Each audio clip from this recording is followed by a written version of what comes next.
What's up, everyone, and welcome to the Early Edge. I'm looking at the chat. Taylor DeHart, Joe Neuenfeld, Jason Pogwis, Lydia's in here, and James Rainwater says it all. He says, good morning, Early Edge family. Happy Dinger Tuesday. Yeah, we've got our home run props today. We've got some NFL picks today, college football, plenty of that.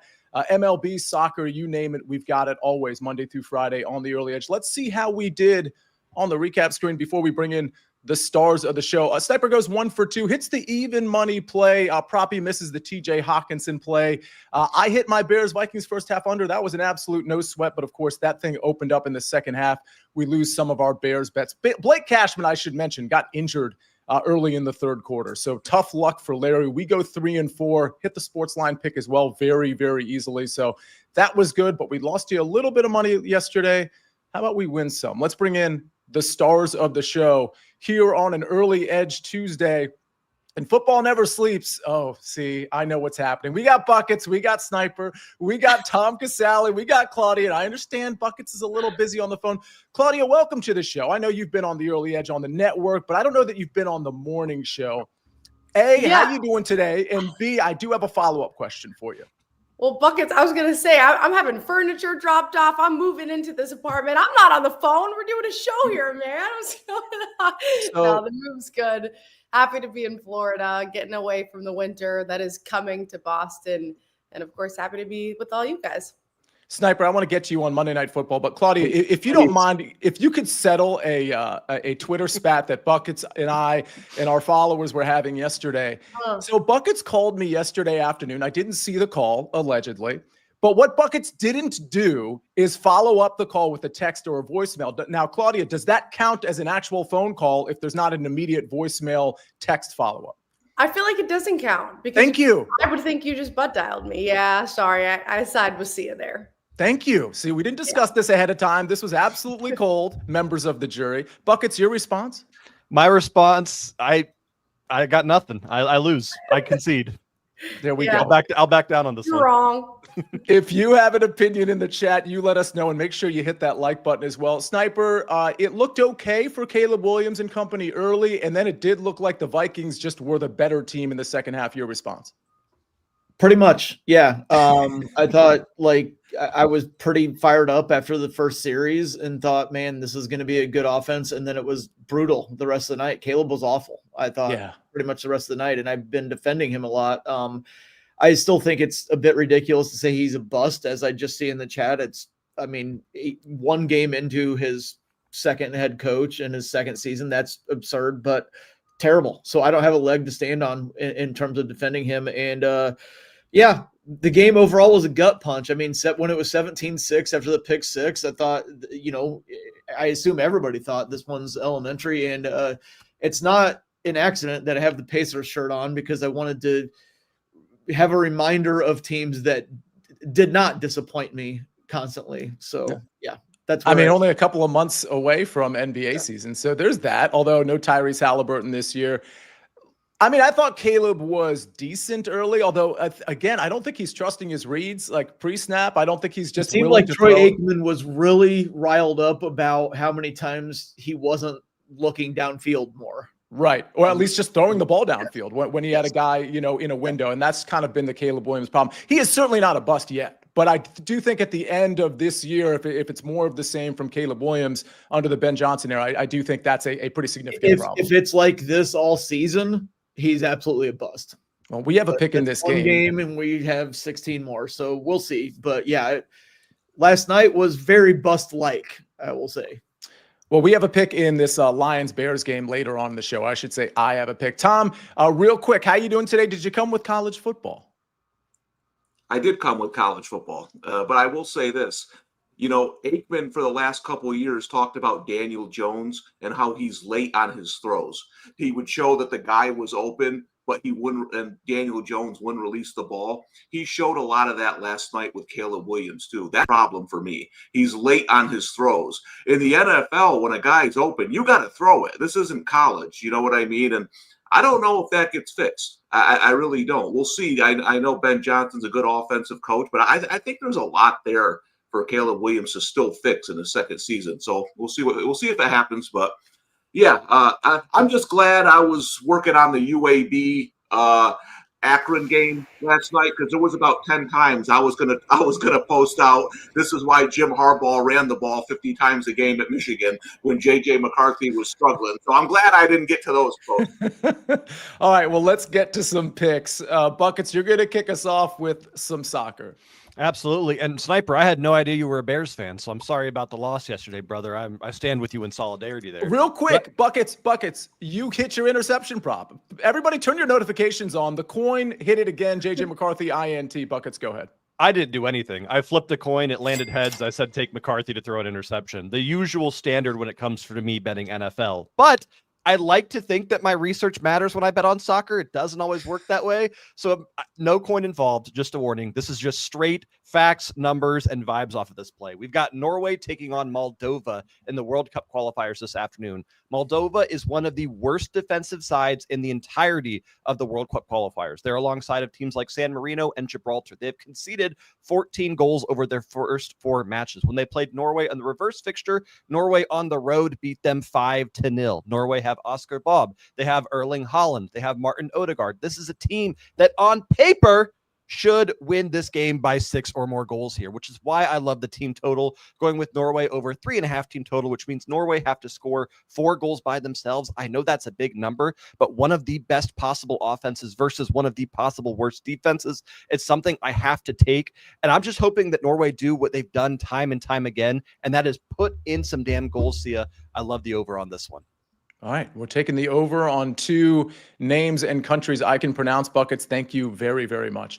Let's transition from soccer to baseball. Claudia, talk to me about, we've got some Dodgers synergy today, which we're going to find out from the Sniper later on in the show as well. Talk to me about your play in this Dodgers-Rockies game. Yeah, a game that starts at 10. So honestly, I don't know if I'll be watching. I'll probably watch the recap tomorrow, see if my bet hits. But Dodgers big favorite here. Got to lay 337, which I'm not going to do. I debated going with the team total. Any way we can fade Herman Marquez on the bump for the Rockies, we're going to do it. I like this market with the hits allowed at 5.5 at -120. And we've seen seasons from him where he was the Rockies' best starter back in 2018 and 2020, but we're very much far removed from that. He really never bounced back right from Tommy John in 2022. I mean, ESPN right now, I don't know if it's correct, but they have his WAR at a -0.4. As far as this prop goes at 5.5, though, he's cashed that in all but 5 of his last 20 starts, including 2 against this Dodgers lineup. He just gets shelled by them. The first game, he didn't even get out of the first inning, and he gave up 7 earned on 6 hits. In the second matchup, they scored 6 on 6 in just 4 innings. And the bullpen is used up. I think they're going to leave him out there even if they are shelling him. You look at his expected ERA, positive regression. I put that in air quotes because we're talking 550, but his actual ERA is the 3rd worst in baseball. And the baseball people out there know Baseball Savant. It's one of my favorite stat pages. You have red, which is good. Blue is bad. Dark blue is really bad. All of his advanced stats are dark blue. His strikeout rate, batting average, bottom 4% of all pitchers. Hard hit rate, bottom 10%.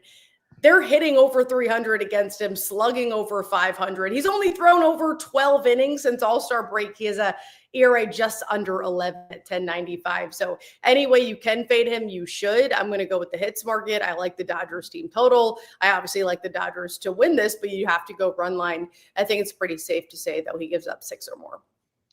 Claudia, I love it. And I did mention synergy. Sniper, this is probably the best time for you to give out your pick. Yeah, sure. She just said she loves the Dodgers team total, as do I. I'm going to go with the over on the Dodgers team total here. 5.5. I know it's big, especially for a home team that might not hit in the bottom of the 9th inning, and I'm not expecting them to hit in the bottom of the 9th, but I don't think that they need it. Claudia pretty much already said everything that needs to be said on Herman Marquez. He's terrible. 6.19 ERA this season. He allows opponents to hit 318 with a 527 slugging percentage. Basically, every single opponent against Herman Marquez looks like an all-star. That's as simple as you can put it. Versus the Dodgers this season, he's allowed 13 runs in 4 2/3 innings.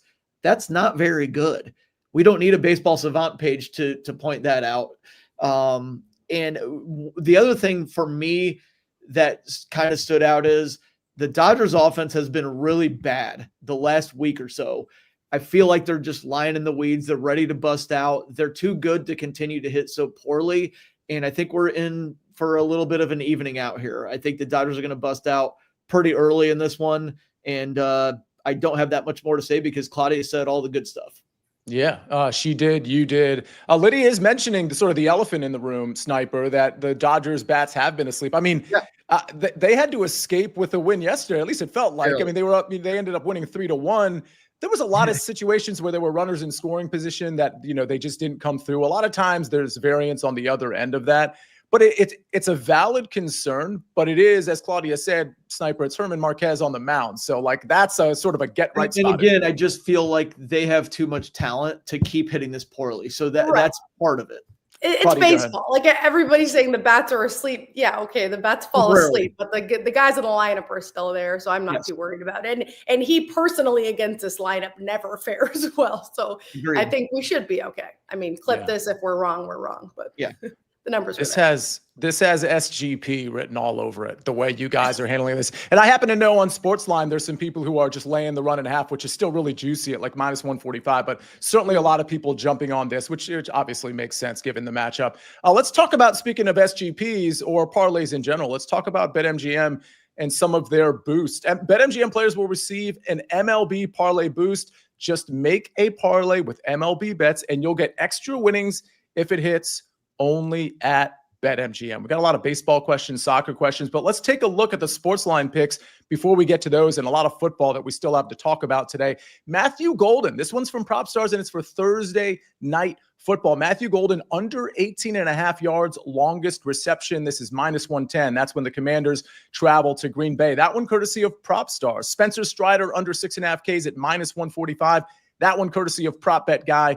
And then Josh Nagel, he likes a Thursday night game. Wake Forest plus 7.5, minus 118. Again, that's Wake, I believe, at NC State. Tom, give me your thoughts, if you have any, on this Wake game on Thursday night. Yeah, I lean the same way, taking over a touchdown with Wake at home. Wake's a little bit of an unknown right now. They haven't really played anybody, but NC State's coming off a back-and-forth game against Virginia. They've played two close games against East Carolina and Virginia. I don't know how good East Carolina and Virginia are, so laying over a touchdown on the road is a little much for NC State right now. I would take the points. All right. Ladies and gentlemen, we got to get to our home run model plays, my NFL play, another college football play from Tom, and your questions. We're going to do it right after this message from our partners. Get ready. Wait a second. I thought we were going tubing. All three Sonic the Hedgehog movies and Knuckles are now streaming on Paramount Plus. And everyone loves it. Every adventure. Just try to keep up. Every face-off. This ends now. And every moment that will have you saying, Where have you been? My entire life! It's showtime! All three Sonic the Hedgehog movies and the entire Sonic universe are now streaming on Paramount Plus. We're back on the Early Edge, brought to you by BetMGM, the sportsbook born in Vegas. I think it was Zoom71 in the chat. He said, tough night to be a Chicago sports fan. Well, Zoom, I hate to break it to you, but next Sunday afternoon might be a tough day to be a Chicago fan as well, because I'm taking the Lions in a bounce back spot. Lions minus 4.5. Yeah, I'm looking ahead here. I wish I had this at 4, which I think 4s were available maybe before the game yesterday. This is 4.5 at some spots. It's all the way up to 5.5 at other spots. We're not really traveling through major key numbers there. I do think this could get up to 6, maybe, but I'm going to go ahead and tie it in at 4.5. I just like Detroit in a bounce back spot. They didn't look very good against Green Bay, but if you look a little deeper, they were actually pretty efficient. The running game wasn't very good. I suspect proved at home with Gibbs and Montgomery on Sunday against the Bears, but the passing game was really good. They had some key turnovers, weren't very good in the red zone. I do think Chicago has the chance to get some of their DBs back. We know 2 of them were out yesterday, including Jalen Johnson. Nonetheless, I do not trust this Bears offense. I don't think DeAndre Swift is going to be very efficient, because he kind of never is. And we just talked about Caleb Williams. I don't trust him on the road in a division game against the Detroit Lions team that I still have a lot of respect for. So it's not so much that I think the Lions are going to be the Lions of old under Ben Johnson. It's more like I don't think the Bears are going to score a ton. I kind of like their team team total under, maybe the game under as well, but I don't see them getting a lot of points here, and that's the path for the Lions to cover this 4.5-point spread. I think they win by 7 or more, and I think their stock is just flat enough for us to be catching a little bit of value on this number. All right, so Lions minus 4.5 for me. Plenty more NFL picks coming. We got our prop show. My plays against the spread on this early edge show Thursday night. We're really going to lean into talking about that Commanders-Packers game and answering a lot of your questions for that. Let's go to college football real quick, Tom. Talk to me about Miami. Yeah, I think this is, I write a best spots article every Thursday. And in all honesty, the first 2 weeks, you're kind of looking, once you get a couple of weeks under your belt, now you're starting to find some spots you can play.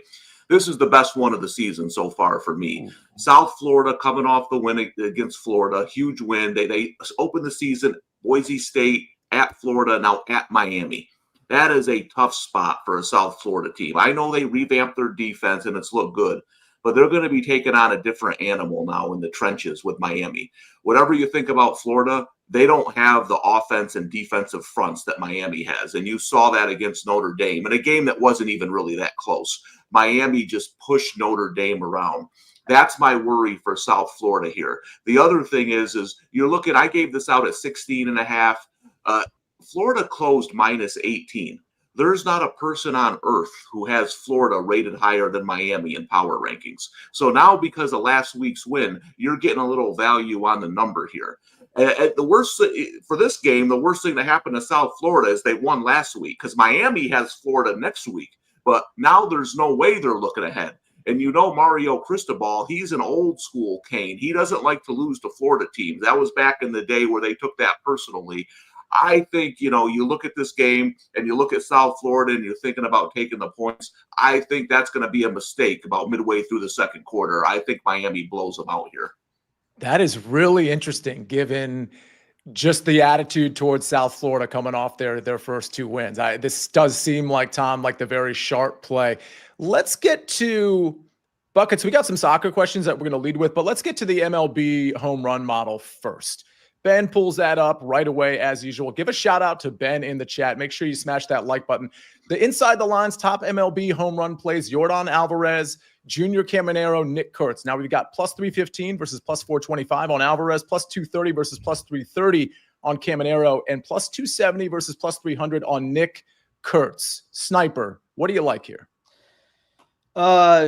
Kurtz at home in Sacramento against Dustin May. I really, really, really like that one. Kurtz would be my play on this one for sure. All right. We're back in all 3 of these, but Nick Kurtz gets the extra endorsement from Sniper. Buckets, we got some soccer questions. One from Taj Omari L says, Buckets, do you like first half over 1.5 goals in the Norway game? I do. It's a little bit juicy at minus 135. I also like Norway over 1.5 team total if you want plus odds in that one. If we do get 2 goals in the first half, which I think happens, they should both come from Norway. All right. Giuseppe Maricino says, Buckets, how do we feel about Serbia money line or Dave Matthews Band? Draw, no bet. Mostly just to hate watch England, he said. I am all for hate watching England. England is such a frustrating team. They were 5-goal favorites in their last match and won 2-0. This is a team that continually does the bare minimum. I love the draw, no bet. You can also get double chance at playable, so that win or draw option. If you want to hate watch England, I would take the double chance. I think that's the way to go there. Before we get to go ahead. Yeah, please. I want to say one more thing, See. I've been doing some note taking because a lot of people say that my rivalry with you is maybe a little bit frivolous. Maybe I'm kind of in my own head about it. So I just want to read real quick. This is how Sia responded to everyone who gave out their plays. Okay, I wrote it down. After Claudia gave out her plays, Sia said, "Fantastic look. I love that. Thank you so much, Claudia." After Snyper gave out his plays, you said smart, that's sharp, and some good same game play or SGP options to take with Claudia. Good job, Snyper. When Tom gave out his plays, you said that is really interesting. This seems like a very sharp play. Thank you, Tom. When I gave out my plays, you said, okay, Buckets. Moving on, and then move to the next person. I just want people to know that I'm not in my head about this one. Sia's out to get me. I just had to point that out. I'm gonna have to go back. I'm gonna have to check me. I'm gonna have to go back to the court reporter and see how this actually went down.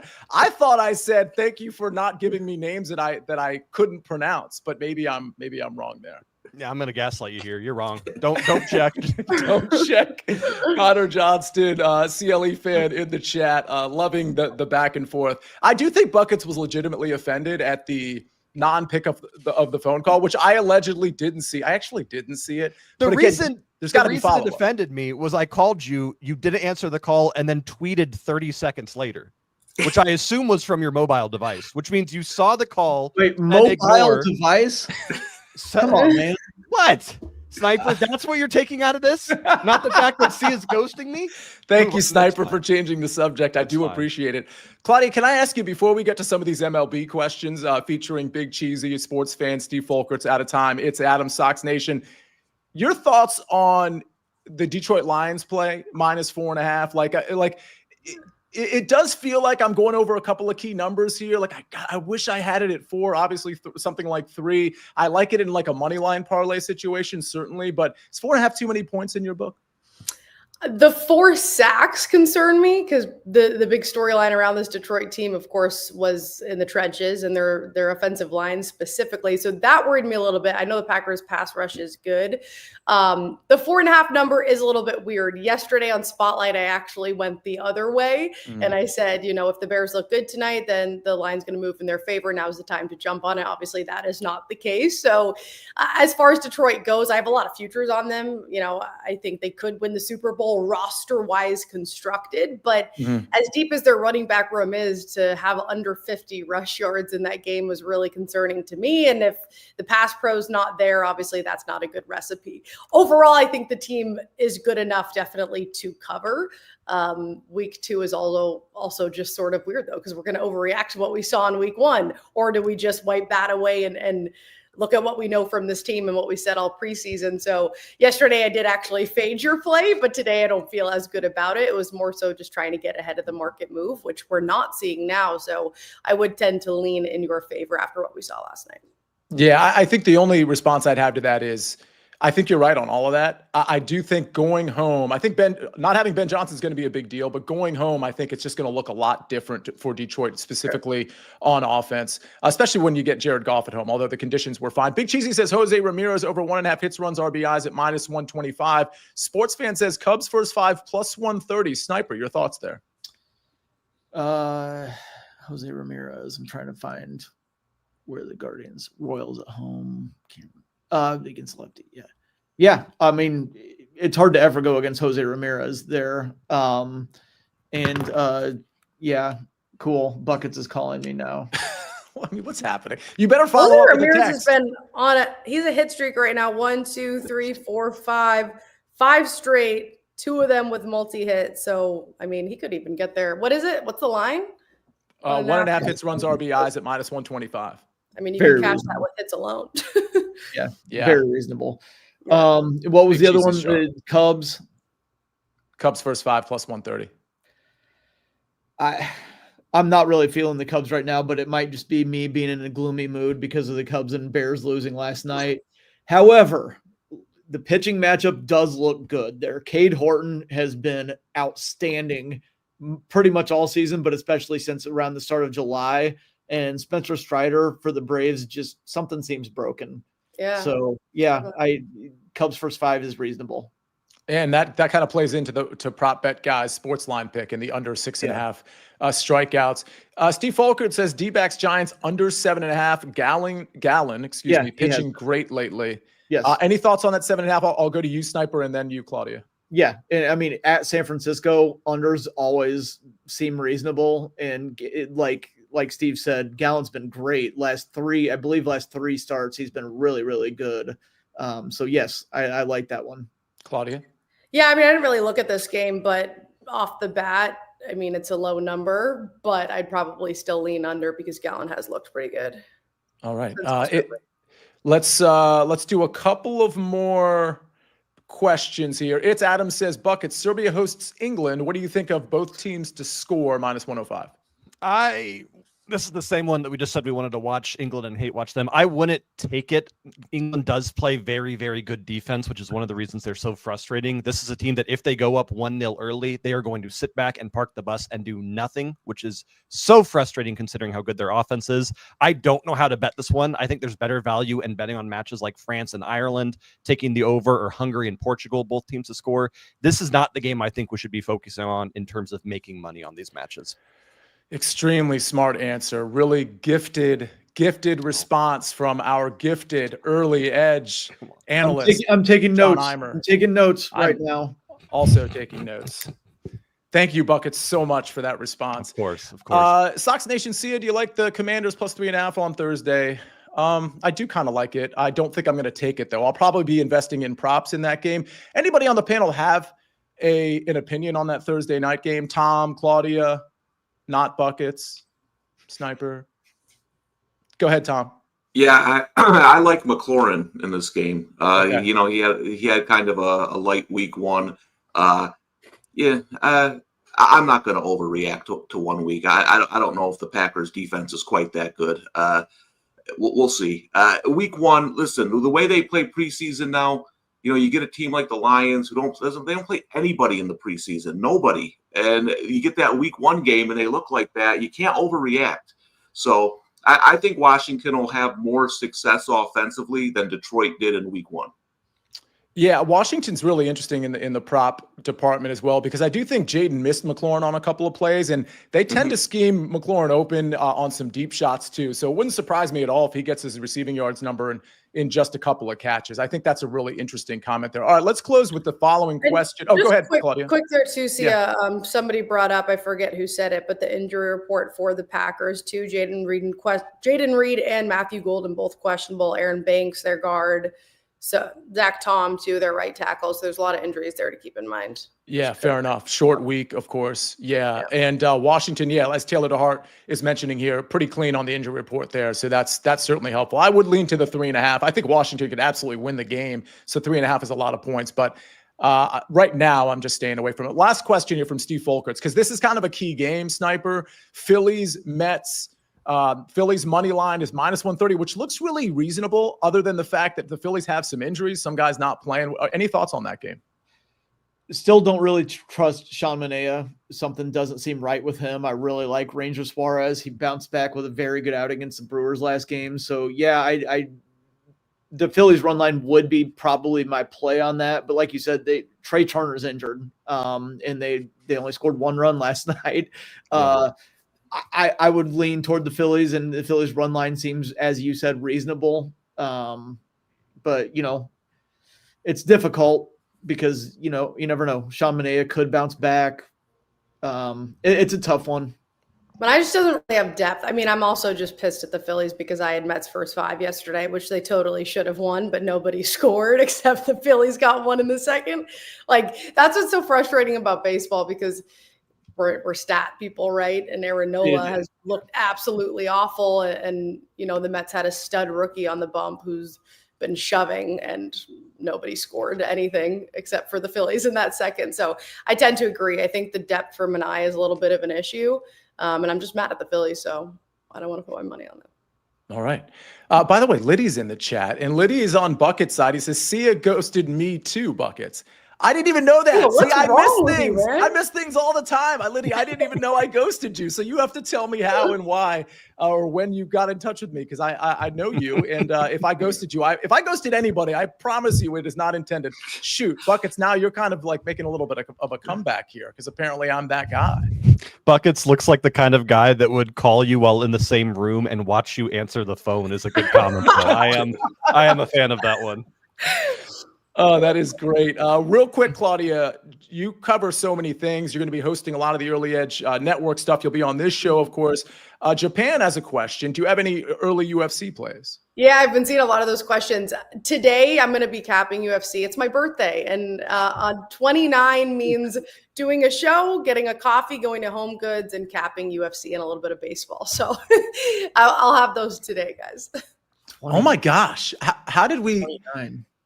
Well, I I'm know. not going to be like, it's my birthday, but everyone keeps asking what I'm doing for my birthday. This is the early edge. Handicapping games and going to home. Claudia, this is what you do on the early edge. You tell us it's your birthday. And now we better get like 100 happy birthdays in this chat. Minimum. Thanks, guys. Oh, we say happy birthday to everybody, whether you're a viewer, you're on the panel, like it is a big thing on this show. So I'm sorry I didn't know that. Happy birthday, Claudia. That is awesome. Thank you for gracing us with your presence on your birthday.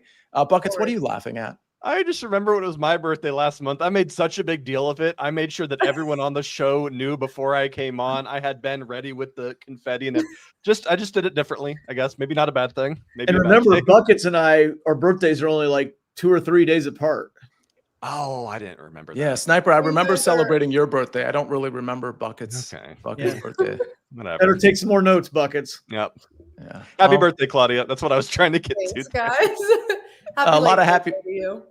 A lot of happy birthdays in the chat. All right. Hopefully it's a happy birthday on the recap screen, or at least a happy recap screen tomorrow. Let's take a look at what we have. A lot of these, are for Thursday as well, because we got football on Thursday and even Saturday. But I've got the lines -4.5 on Sunday. Of course, that's against the Bears. Today, Dodgers team total over 5.5. That one courtesy of the Sniper. It's -110. Then we go to Norway versus Moldova. Norway over 3.5 team total, -108. An extremely excellent, fantastic pick right there from John Eimer. Miami -17, says Tom Casale. That's -110. And then Claudia Herman Marquez over 5.5 hits allowed, -120. We know that's coming in because it's her birthday. SportsLine picks Matthew Golden under 18.5, longest reception, -110. That one courtesy of PropStars. And again, that Thursday morning early edge show, we're really going to be leaning into Thursday night football. So if you have questions on that show, me and the rest of the crew will be answering them. So make sure you're dialed in. Spencer Strider under 6.5 Ks, -145 from Prop Bet Guy. Wake Forest +7.5, -118 from Josh Nagel, our home run plays. Yordan Alvarez, Junior Caminero, Nick Kurtz. Do not leave yet, because I have an announcement that I should have made about 20 minutes ago. The early wedge is back tonight at 7 o'clock to cover the Procore. That used to be called the Fortnet, just so everybody knows. The Procore Championship. It's going to be me and a lot of the early wedge cast tonight at 7 o'clock. Live chat questions will be there, but also our best bets. So for this week, golf is back, and anytime we've got a PGA Fall Swing event, we will be doing that Tuesday 7 o'clock show. So make sure you are dialed in on the SportsLine YouTube channel. Then, Claudia, how did we do on your birthday? Good. And Japan's all mad because I didn't give him a UFC bet. Japan, I'm moving. I'd show you half of my apartment. There's boxes everywhere, so I've actually gone straight from the plane into the CBS studios, so I barely had time to handicap the shows I'm doing, but I'll get you your UFC plays. Don't you worry. Yeah, we love Japan. He gets really riled up, though. That's I get it, man. No, I get it. He needs the plays. We got you. We've got A-Mags in the chat. Speaking of plays, Richard Pierre's in the chat. Samuel Gallegos, Brad Morris. Jeff Stenberg, of course, noted Yankee hater. All right, ladies and gentlemen, we got to get out of here. We took 32 minutes of your time. A big thank you to Matt Snyder, to Tom Casale, Claudia Bellofatto, John Eimer, a.k.a. Buckets, and, of course, Ben on the 1s and 2s and 9s and 10s. This is the early edge. Let's have a great day, everybody. Maybe we'll see you at 7 o'clock. But either way, we rest our case.